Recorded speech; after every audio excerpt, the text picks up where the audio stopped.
네, 파행을 거듭했던 국회가 가까스로 정상화 단계에 들어선 것으로 보입니다. 교섭단체 3당 원내대표들이 오늘 84일 만에 본회의 개최에 합의한 건데요. 그동안 국회를 보이콧해온 한국당은 오늘부로 조건 없이 상임위에도 전면 복귀하겠다고 밝혔습니다.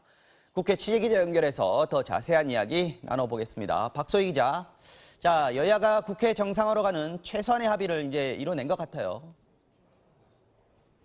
네, 그렇습니다. 조금 전인 1시 반쯤 여야 3당 교섭단체 원내대표들이 합의문을 발표했습니다.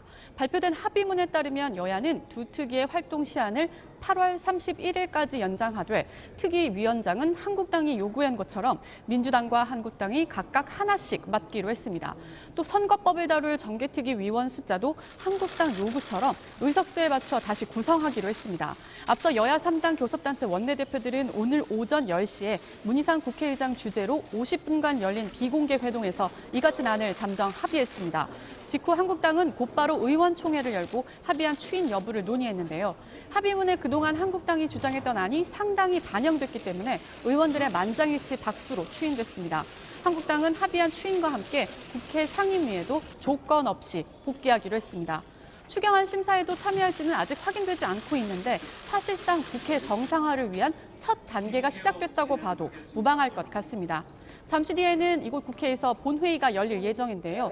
우선 임기 만료로 교체되는 상임위원장을 선출하고 정개특위와 사개특위 연장안도 운영위원회에서 의결이 되면 곧바로 본회의에서 처리할 계획입니다. 한국당이 국회 보이콧 입장을 철회함에 따라 국회는 다음 주부터 사실상 정상화될 것으로 보입니다. 하지만 정의당은 한국당이 주장했던 심상정 정개특위 위원장 교체를 위한 합의였을 뿐이라며 민주당의 개혁 의지가 있는지 묻고 싶다고 합의 내용에 강한 유감을 표명했습니다. 지금까지 국회에서 전해드렸습니다. 네, 아직은 완벽한 국회 정상화다 이렇게 얘기하기는 쉽지 않겠습니다만 한국당이 본회의뿐만 아니라 상임위에도 전격 참석하겠다, 조건 없이 참석하겠다 이렇게 밝힌 만큼 진도가 상당히 많이 나갔다 이렇게는 말할 수 있겠습니다. 오늘 오전에 긴박하게 돌아갔던 국회 상황들 심층적으로 점검해 보겠습니다. 자, 이 소식과 함께 G20 개최국 일본에서 열린 한중 정상회담 결과도 함께 살펴봅니다. 정치 와우장룡, 김근식 경남대 교수, 한민수 전 국민일보 논설위원 두 분 모시고 자세한 소식 알아보겠습니다. 안녕하십니까? 안녕하십니까? 네, 어서 오십시오. 결국 합의가 이끌어져 나왔습니다. 지금 국회가 늘 고비고 분수령이라고 하는데 오늘이 상당히 중요한 날이었습니다. 그죠? 오전에 상당히 긴박하게 돌아갔는데 보면은 국회의장 주재로 3당 원내대표 회동이 열렸고요. 그다음에 합의안이 나왔고 한국당 의총 추인이 됐죠. 결국 이제 특위 연장에 합의한 걸로 해서 본회의가 개최되게 됐군요. 그렇습니다. 오늘이 가장 중요한 터닝 포인트였죠. 왜냐하면 정개특위, 사개특위가 30일 끝납니다. 그러면 주말이기 때문에 오늘까지 연장안이 처리되지 않으면 특히 정의당 심상정 의원이 맡고 있는 정개특위에서는 심위원장이 바로 얘기했죠. 네. 오늘까지 연장안 되지 않으면 공직선거법을 처리하겠다. 그 얘기는 한국당에 큰 압박이 됐었을 겁니다. 제가 볼 때. 그거가 넘어가 버리면 바로 이제 법사위로 가 있기 때문에요. 네. 패스트트랙이 속도를 내는 거가 되죠. 한국당 그게 압박이 됐을 거고. 그 외에는 이제 그동안에 당외에 있던 그 좀 추문이라고 잡음들이 있었지 않습니까? 네. 대표의 발언이랄지, 엉덩이 춤 논란이랄지 여론이 안 좋았어요. 그러다가 24일 날 여야 3당 합의안이 결국 의총에서 추인 불발된 뒤로 결국 국회 파행의 모든 책임은 한국당으로 쏠리는 듯한 특히 바른미래당도 완전히 입장을 이제 그 민주당과 보조를 맞췄지 않습니까? 그런 압박들이 커졌고 그 결과로 이제 말씀하신 대로 이 정개특위, 사개특위를 30일 날 끝나는데 8월 31일까지 연장을 하고 특히 좀 이따 계속 얘기를 나누겠습니다만 위원장 한 자리를 한국당에서 차지하는 걸로 정개특위 숫자를 좀 한 명 늘리고 그렇게 합의를 하고 일단은 원포인트로 오늘 국회를 열기로 했습니다. 원래 오후 2시에 이제 본회의 열리기로 돼 있습니다. 지금 2시 5분인데 의원들 지금 모이고 있는 그런 시간인 것 같고요. 네. 오늘 한국당을 포함해서 여야 5당이 모두 모이는 거예요. 이거 정말 얼마 만입니까? 오늘 뭐 처리합니까? 우선 이제 원포인트 본회의라고 이야기한 것처럼 네. 지금 오늘로 이제 마감이 사실상 종료되는 정개특위, 사개특위를 연장하는 것을 처리해야 됩니다. 네. 그래서 운영위가 통과가 되면 바로 본회의에 올려서 정개특위, 사개특위를 8월 31일까지로 활동 시한을 연장하는 것을 처리할 것으로 보이고요. 네. 그다음에 아까 아까 리포트에 나왔습니다만 임기가 만료되어 있는 몇몇 위원장을 새로 선출해야 됩니다. 그러니까 운영위원장부터 시작해서 여가위원장 몇 개가 있는데요. 그런 새로 선출해야 될 각 상임위원장 선출도 오늘 아마 본회의에서 처리를 할 것 같습니다. 그러니까 사실은 어떻게 보면은 꼭 해야만 하는 필요한 것들을 지금 해야 됐었는데 그동안 안 하고 미뤄왔던 거거든요. 네, 그래서 오늘 그렇죠. 서둘러서 하는 건데 이렇게 또 어떻게 보면 오늘 오전에 긴박하게 흘러가려 가긴 했습니다만 쉽게 타결할 수 있는 거거든요. 근데 이걸 84일이나 끌어왔고 국민들의 온갖 눈총을 다 받아가면서 사실 이렇게 궁지에 몰려서 정사가 되는 걸 보면 국회가 어떻게 보면 참 쉽게 풀리기도 하면서 또 안 풀릴 때는 참 한없이 힘들다는 것을 다시 한번 실감하게 그렇죠. 하는 그런 것 같습니다. 자, 합의된 본회의 의사일정안을 보니까 네. 예결위원장 선출은 없어요. 거기도 임기가 만료됐지 않습니까? 그렇습니다. 황영철 네. 의원에서. 그런데 이걸 선출을 하는 게 본회의 일정에 안 들어가 있다는 건 뭔 얘기입니까? 애결위원장 선출을 새로 해야 되는데 애결위원장을 그러면 한국당 몫으로 돼 있기 때문에 한국당에서 애결위원장을 누구로 할 건지 먼저 정해야 되는 거죠. 그죠. 그러니까 애결위원장 선출과 애결위원 새로 신구성은 한국당의 애결위원장이 누구로 내정된지를 먼저 자기들끼리 선출을 해줘야 되기 그게 때문에 아직 협의가 안 됐다는 그렇습니다. 거죠, 내부적으로. 그러니까, 예, 오늘에서 이제 본회에 동참하는 것이고 국회가 정상화됐기 때문에 아마 이제 곧 한국당 안에서도 이번 추경과 관련된 애결위원장을 누구로 할 건지 결정을 하면 곧바로 본회의에 또 열려서 애결위원장 새로 선출할 것으로 혹시 보입니다. 예결위는 안 열겠다, 추경 심사는 안 하겠다 이런 얘기는 아닐까요? 그렇게 가기에는 그렇지 부담스럽죠. 왜냐하면 지금 24일 날 합의안이 그 한국당 네. 의총에서 처리가 안 된 이유로 이른바 선별적으로 들어왔지 않습니까? 예를 들어서 목선 관련된 국방이랄지 그렇죠. 이렇게 몇 개 들어왔죠. 네. 뭐 외교통일위원회 외통이 들어왔었고요. 예, 선별적으로 들어왔다가 근데 사실 거기에 대한 비판 여론이 만만치 않았어요. 그 뭐 자기들 이런 막 골라서 입맛대로 먹고 싶은 것만 하느냐, 국회가 이런 데냐, 네. 추경안에 대해서는 하지 않고 다른 건 안 하겠다는 거냐 이렇게 돼서 여론이 안 좋았거든요. 근데 이제 이번에 말씀하신 대로 이제 무조건 들어오겠다고 했는데 여기에서 추경안만 안 한다 그러면 다시 안 한다고 하면 그 비판이 재개되는 많을 겁니다. 상황이 되기 근데 제가 부담스럽죠. 여기서도 이제 말씀하신 대로 국회가 완전 정상화됐다고 선언할 수 있느냐 이렇게 간다면은 제가 이 자리 나와서도 우리 김 교수님하고 한 5차례 정도 한 것 같아요. 네. 그래서 참 장담하기 어려운데 네. 근데 이미 일단 한번 시작됐기 때문에 발은 완전히 드러났다고 그렇죠. 봐야 되죠. 일단 시작은 되는데 몇 가지만 근데 정도. 변수들은 있을 겁니다. 추경 가지고 뭐 이렇게 좀 그 감액이랄지 네. 뭐 삭감 부분 가지고 뭐 신경전은 벌이되 대신 추경은 너무 오래됐어요. 4월 25일 날 추경안 국회에 올라온 뒤로 지금까지 이렇게 오래 끈 적이 별로 없었을 겁니다. 그렇기 때문에 거기에 대해서 걸기는 힘들 텐데 제가 당장 떠오르는 거는 7월 중순이나 이렇게 하순쯤에 지금은 개각이 거의 예정돼 있거든요. 뭐 이미 하기도 전부터 지금 논란이 막 네. 벌어지고 있지 않습니까? 그래서 개각 부분 같은 거 네. 이런 것이 벌어졌을 때 또 한국당 입장에서는 본인들이 아주 반대하는 부분들이 개각이 이루어진다면은 이거를 고리로 국회에서 또 다시 한번 이렇게 좀 강경 투쟁을 하지 않을까? 그게 또 국회 완전 정상화에 있어서 또 다른 변수가 되지 않을까? 그런 또 예측을 예를 해보게 들면 됩니다. 이제 조국 수석이 법무부 장관으로 한국당이 반대함에도 불구하고 대통령이 임명했을 때 예, 또 재연이 그렇죠. 될수 그러면 있는. 이제 뭐 청문회는 열어야 되고요. 뭐 안 열면은 예전에 뭐 권재진 장관 하듯이 네. 뭐 시간이 지나면 또 대통령께서 예를 들어서 조국 수석 끝까지 뭐 지명하고 임명한다면 그게 또 국회뿐만 아니라 전국에 있어서 뭐 변수는 될 수 있을 겁니다. 근데 일단은 좀 어렵사리 한국당이 이제 한 발을 내딛고 네. 정상화에 사실상 들어온 거기 때문에 오늘 사실은 아무 조건 없이 이제 상임위에 전부 다 지금 참석하기로 했지 않습니까? 네. 그리고 그 전에 이미 사실상 몇몇 상임위에는 왔었고, 그다음에 소위 같은 데 참석을 했었고요. 그다음에 또 국세청장 인사청문회 또 참석을 했었어요. 그러니까 한국당으로서 더 이상 이제는 미뤄서는 안 된다는 아마 절박감이 있었을 것이고, 일정 정도 정개특위 사개특위에 대한 한국당 요구가 일정 정도 수용이 됐기 때문에 그 정도 체면치려면 들어가서 싸우는 게 낫겠다. 오늘 어디 일간지에 나왔습니다만. 여당으로서는 한국당이 계속 국회를 보이콧하는 게 오히려 여당으로서는 이익이라는 이야기가 안에서 나오는 거거든요. 왜냐하면 여당으로서는 자기가 비판받을 거리가 많은데 네. 한국당이 그것도 함께 계산을 좀 있으니까. 해봤겠죠. 예, 그래서 아마 한국당도 이제는 목선 조사도 마찬가지고 그다음에 지금 남아있는 윤석열 청문회도 남아있는 것이고요. 그래서 그런 등등에 가서 정치적인 비판을 제기하기 위해서라도 한국당이 아마 들어가서 싸우는 걸로 아마 정리가 됐을 것으로 보입니다. 그러면 지난번에 왜 한국당이 의총에서 거부했던 네. 그 합의안 있지 않습니까? 그거는 다시 유효하게 살아나는 걸로 보면 되나요? 그게 우선 일차- 패스트트랙 관련해서는 여전히 예. 불씨가 남아 있는 거 아닙니까? 그렇죠. 패스트트랙에 대해서 이제 합의 처리한다는 거하고 합의 처리를 정신을 가지고 한다는 것은 이제 차이가 있었는데 아마도 그 이면에는 제가 느끼기에는 쉬운 4명인가요? 한국당 의원들이 이제 고소 고발된 상태가 있지 않습니까? 이게 이제 국회 선진화법 위반으로.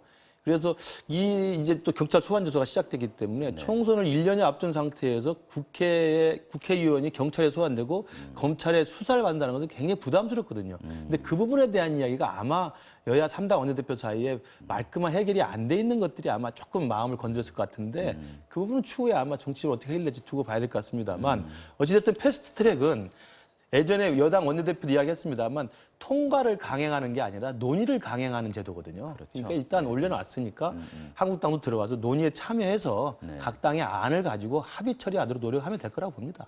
자, 그러면 이 뭐 정개특위, 사개특위 이 원래 이제 나경원 원내대표가 본회의 여는 조건으로 위원장 하나는 우리한테 달라. 또 위원들 숫자도 특위위원들 숫자도 다시 재조정해야 된다. 이거 요구했지 않습니까? 다 받아들여졌다고 봐야 될 텐데 어떻게 지금 정리가 됐습니까? 그런 점에서 보면은 네. 지난 24일 날 합의안은 사실상 여기 이걸로 가름이 될 가능성이 높다고 봅니다. 합의 처리 정신이랄지 네. 합의 처리한다.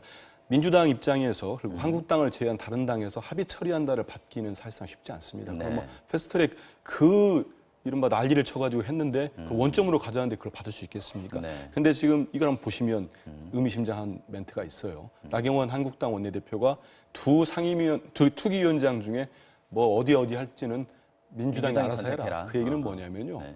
이게 어디를 맞더라도 이제 길목 하나는 꿰찬 겁니다. 네. 근데 이 특위위원장의 역할이라는 게 지난번 우리가 패스트트랙 정부에서 봤지만 그 일반 상임위원장 하나 역할을 넘어서거든요. 여기에서 진짜 선거법과 공수처법이랄지 검경수사 조정권이랄지 이 위원장이 갖고 있는 권한으로 맡기 시작하면 상당한 민주당 입장에서는 상당히 부담이 될 수밖에 없는 거예요. 근데 네. 딱 합의 추인하는 게 물론 여론이 안 좋지만은 한국당이 이걸 만장일치로 받았다는 거는 이거를 위원장 하나를 가져왔다는 것에 대해서 만족감이 있다고 봐야 되겠죠. 당장 정의당은 벌써 이 안 좋은 분위기가 나오지 않습니까? 반발 분위기가. 왜냐하면 정의당이 2004년도 원내 정당 진입한 이후로 처음 맡은 위원장입니다. 이게 지금 사개특위위원장을 한국당에서 가져가고 네. 정개특위위원장을 심상정 의원에서 민주당 의원으로 바꾸겠다 현재 이렇게 된 거죠? 합의를 보면 그렇습니다. 네. 합의를 보면은 뭐 그렇게 정해지는 않습니다만은 이거 교섭단체가 맞되 네. 의석수에 따라서 한다니까 의석수 1, 2당이 민주당과 한국당 아니겠습니까? 네, 민주당은 아마 정한 것 같아요. 지금 예, 그렇게. 지금 그런 보도는 나오고 있습니다. 자, 만약에 이제 이렇게 정개특위위원장을 민주당이 가져가게 된다면 정의당 입장에서는 그나마 하나 가지고 있던 특위위원장 자리를 놓게 되는 겁니다. 네. 이게 작년에 그 원구성 협상할 때 정의당한테 주기로 해서 네, 가져간 네. 거 아니겠습니까? 상임위원장 자리를 안 주는 그렇습니다. 대신에. 네. 그러니까 이제 사실은 심상정 위원장이 있었던 정개특위에 대해서 정의당이 굉장히 애착이 강하죠. 그래서 오늘 합의가 나왔음에도 불구하고 정의당은 불편한 지금 입장을 밝힌 건데, 근데 이제 그때 작년에 국회 하반기 개원했을 때 정의당에게 줬던 건 뭐냐면 당시는 정의당과 평화당이 교섭단체를 구성하고 있었거든요. 그렇죠. 그때는 교섭단체였으니까. 그렇습니다. 네, 그러다가 지금 이제 노회찬 의원의 이제 사망으로 인해 가지고 이게 좀 깨진 상태여서 네. 사실상은 원내 교섭단체 몫으로 갈 것을 좀 요구하기 좀 힘들어 보이고요. 그러니까 국회법상으로 그렇습니다. 봐도 예. 다만 이제 지난번 패스트트랙 사태 때 심상정 의원의 이 정개특위위원장이 워낙 돋보이는 역할을 했기 때문에 그렇죠. 그리고 정의당으로서도 이른바 연동형 비례대표에 대해서는 강한 지지와 이 성원의 의사를 갖고 있지 않습니까? 그것도 이게 다시 국민적인 또 지지도 일정 정도 얻고 있고 그래서 아마 정의당으로서는 굉장히 애착이 가는 자리였습니다만 국회에서 한국당이 저렇게 밖으로 돌다가 안으로 데려오는 데 있어서 그 특위위원장 하나를 양보하는 것에 대해서 정의당이 그 정도 애착을 좀 포기하는 정도는 대승적 입장으로 나올 것으로 보입니다. 아마 오늘 정도는 조금 불편한 마음을 토로하겠지만 다시 국회 정상화하는데 거기에 또 정의당에 크게 무슨 문제를 제기할 것 같지는 않아 보입니다. 억울한 점이 좀 있을 것 같긴 합니다만 국회법상으로나 지금은 일단 말씀하신 대로 교섭단체가 아니니까 그렇습니다. 내 나라라고 해도 사실 할 말은 없는 거예요. 그죠? 그리고 특위가 연장이 됐으니까 새로운 특위가 지금 시작하는 거 아니겠습니까? 두 달 연장돼 있습니다. 그래서 말씀하신 대로 이게 지금 이번 국회가 원포인트가 열려서 사실상 정상화는 사실상 됐다고 볼 수 있어요. 이제 뭐 여기서 한국당이 다시 또 뒤로 후퇴하기에는 너무 부담이 큽니다. 네. 위원장 자리 아까 말씀한 대로 상당히 이 법안이 처리되는 데 있어서 막중한 자리 한 자리를 줬기 때문에 이 사개특위와 정개특위는 사실 이걸 별개로 갈 수가 없습니다. 패스트트랙 전국에서도 거의 날짜 시간까지 맞추지 않았습니까? 여야 사당이 그렇듯이 이 세트로 일단 묶여 있는 거예요. 그렇기 때문에 한국당 나경원 원내대표 입장에서는 뭘 줘도 우리한테 뭐 관계없다 이거 아니겠습니까? 그리고 사개특위에 간다 하면은 사개특위에서 공수처법과 검경수사법이 있지만 이거를 자기들이 제대로 한국당 입장에서 핸들링을 하고 갖고 있으면 저 공직선거법이 그것만 갖고 통과되기에는 특히 선거의 룰이기 때문에 협의나 합의 없이 가기는 쉽지 않을 거다 이런 판단을 하기 때문에 그걸 받으면서 만장일치로 들어온 거고요. 네. 정의당은 말씀하신 대로 그때 이제 그 민평당하고 민주평화당하고 하고 있다가 깨진 거기 때문에 우리가 그렇게 역할하고 했는데 이게 뭐냐 이렇게 호소는 하고 하겠지만 민주당이 뭐 또 어떻게 하겠습니까? 지금 국회에서 가야 되니까 달래고 뭐 그런 식의 수순을 밟지 않을까 싶습니다. 민주당이 그래도 사개특위를 넘겨주고 정개특위를 안 넘겨준 거는 네. 그런 느낌은 좀 있을 것 같아요. 정의당 입장에서 봤을 때 네. 자기가 갖고 있던 걸 한국당에 주면 내 거 뺏어서 한국당 준다는 느낌이 있을 수 있으니까 민주당 입장에서는 그래도 좀 덜 미안하려면 정개특위를 민주당이 받는 것이 맞는 것이 아닌가 이렇게 생각했을 것 같아요. 그러니까 정의당에 대한 덜 미안한 느낌도 있고요. 또 하나는 정개특위가 지금 이 패스트트랙 이 사태 사실은 시발점이잖아요. 네, 그러니까 핵심이기도 연동형 하고요. 비례대표제를 지난 연말에 5당 원내대표가 합의했다가 나경원 원내대표가 이걸 보이콧하는 바람에 4당이 패스트트랙에 올린 거거든요. 올리는 과정에서 이쪽에서 연동형 비례대표를 주장하는 바른미래당, 민주평화당, 정의당의 요구를 민주당이 하나 플러스 1로 붙인 게 사실은 검경 수사권 조정으로 이제 사개특위 간 거기 때문에 본질은 정개특위입니다. 그래서 정개특위는 아마도 민주당 입장에서 이건 그대로 가져가야만 정의당한테도 우리가 잘 그렇습니다. 할게라고 그리고 얘기할 또 수 있는 부분이 있어요. 그걸 가지고 있어야만 여야 이른바 사당 공조를 계속 유지할 수가 있는 거죠. 그래서 그 여야 사당 공조라는 것이 한국당을 압박하는 중요한 연대 전선이기 때문에 그걸 갖고 있기 위해서 정개특위를 하나 쥐고 있는 게 낫고 그럼에도 불구하고 어쨌든 한 부장님 말씀대로 사개특위를 사실 한국당한테 위원장을 내주면 사회가 별거 아닌 것 같지만 의사봉 때리고 안 때리고 굉장히 중요하거든요. 네. 그럼 사개특위 위원장에서 사실은 대통령이 이게 상당히 관심을 가지는 사안 그렇습니다. 아닙니까? 이 검경 수사권 조정이나 공수처 설치라는 것은 대통령의 사법개혁의 중요한 의지인데 이걸 만약에 한국당에서 길목을 지키고 있으면 정개특위에서 연동형 비례제도 사실 같이 할 수도 없는 거거든요. 그래서 이게 서로 맞물리는 것이어서 절묘한 아마 합의 정신이 아니면 그리고 절묘한 어떤 국회 타협의 어떤 사물이 나오지 않으면 패스트트랙 이후에 이 두 가지 정개특위와 사개특위의 마지막 종점까지 어떤 성과가 나오기는 아직도 갈 길은 멀다고 봐야 되겠죠. 아까 박소희 기자가 리포트할 때 얘기했습니다만 한국당 의총에서 박수로 추인을 했단 말이죠. 그게 한국당의 지금 분위기를 보여주는 거 아닌가 싶은데 한국당으로서도 좀 마음이 놓이는 거 아닌가. 의원들 개개인을 봤을 때도 국회 이제 드디어 들어가는구나 하는 생각도 좀 할 것 같고. 지금 제가 볼 때 한국당 의원들을 보면은 너무 욕을 많이 먹고 있어요. 뭐 수도권 특히 이런 쪽에서는 뭐 특히 영남 쪽만 빼고는 지금 뭐 하는 거냐. 심지어 그 지역에서도 그렇지 않습니까? 장제원 의원 같은 경우는 부산이 지역군이다마는 일단 무조건 들어가자 이런 상황이기 때문에 네. 이 지금 이번에 또 합의해온 물론 이번에는 사인을 하지 않았습니다.